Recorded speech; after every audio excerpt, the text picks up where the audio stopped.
I asked, determined not to allow her to bemuse or escape me with her metaphysical talk and illustrations.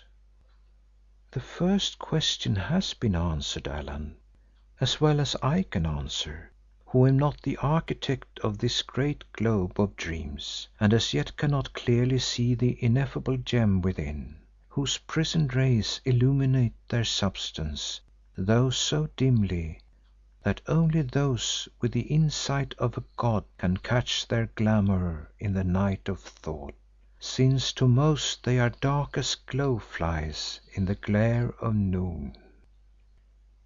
"Then what are the truth and the lesson?" I persisted, perceiving that it was hopeless to extract from her an opinion as to the real nature of my experiences, and that I must content myself with her deductions from them. "Thou tellest me, Allan, that in thy dream or vision thou didst seem to appear before thyself, seated on a throne, and in that self to find thy judge. That is the truth whereof I spoke, though how it found its way through the black and ignorant shell of one whose wit is so small, is more than I can guess, since I believed that it was revealed to me alone. Now I, Allan, thought to myself that I began to see the origin of all these fantasies and that for once Ayesha had made a slip. If she had a theory and I developed that same theory in a hypnotic condition, it was not difficult to guess its fount. However, I kept my mouth shut, and luckily for once she did not seem to read my mind, perhaps because she was too much occupied in spinning her smooth web of entangling words. "All men worship their own god," she went on, "and yet seem not to know that this god dwells within them and that of him they are a part. There he dwells and there they mould him to their own fashion, as the potter moulds his clay, though whatever the shape he seems to take beneath their fingers, still he remains the god infinite and unalterable. Still he is the seeker and the sought, the prayer and its fulfilment, the love and the hate, the virtue and the vice, since all these qualities the alchemy of his spirit turns into an ultimate and eternal good. For the god is in all things, and all things are in the god, whom men clothe with such diverse garments and whose countenance they hide beneath so many masks.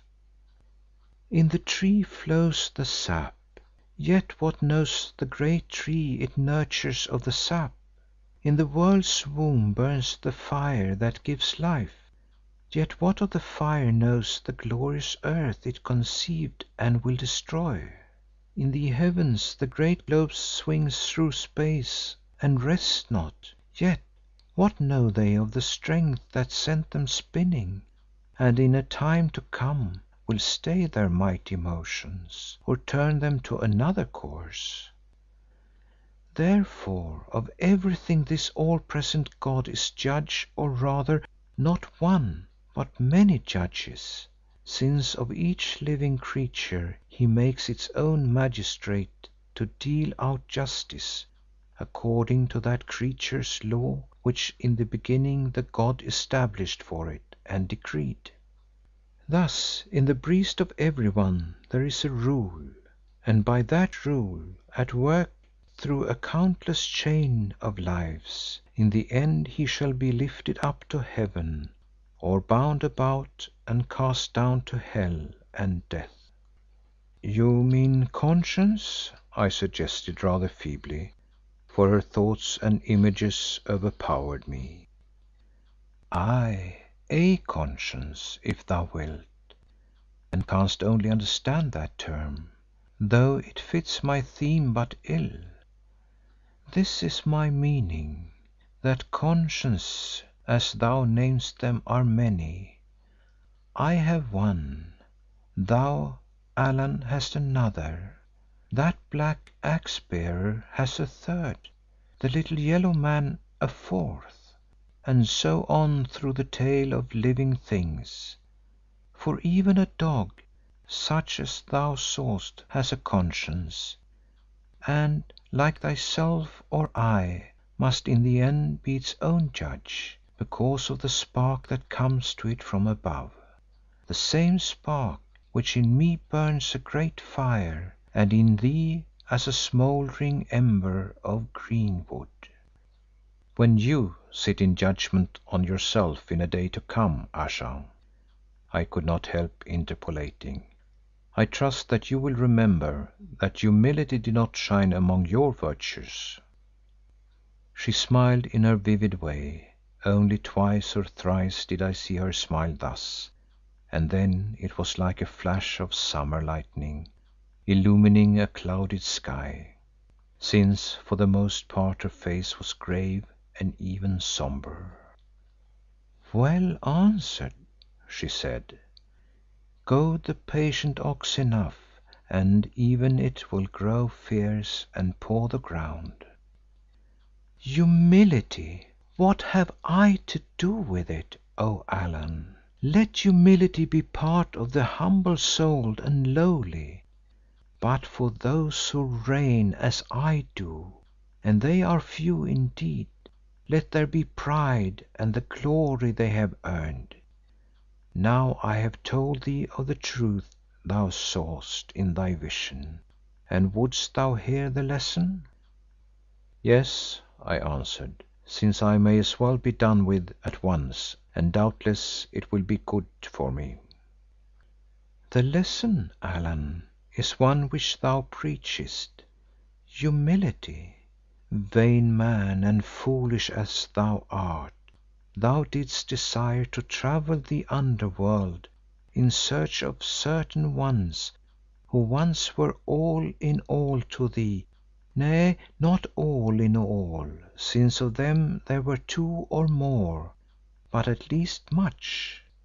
Thus thou wouldst do because, as thou saidst, thou didst seek to know whether they still lived on beyond the gates of blackness. Yes, thou saidst this, but what thou didst hope to learn in truth was whether they lived on in thee and for thee only. For thou in thy vanity didst picture these departed souls as doing naught in that heaven they had won, save think of thee still burrowing on the earth and at times lightening thy labours with kisses from other lips than theirs." "Never!" I exclaimed indignantly. "Never! It is not true." "Then I pray pardon, Allan, who only judged of thee by others that were as men are made, and being such, not to be blamed if perchance from time to time they turned to look on women who, alas, were as they are made. So at least it was when I knew the world, but mayhap since then its richest wine has turned to water, whereby I hope it has been bettered. At the least this was thy thought, that those women who had been thine for an hour, through all eternity could dream of naught else save thy perfections, and hope for naught else than to see thee at their sides through that eternity, or such part of thee as thou couldst spare to each of them. For thou didst forget that where they have gone there may be others even more peerless than thou art, and more fit to hold a woman's love, which as we know on earth was ever changeful, and perhaps may so remain, where it is certain that new lights must shine and new desires beckon. Dost understand me, Allan?" "I think so," I answered with a groan. "I understand you to mean that worldly impressions soon wear out and that people who have departed to other spheres may there form new ties and forget the old." "Yes, Allan, as do those who remain upon this earth, whence these others have departed." Do men and women still remarry in the world, Allan, as in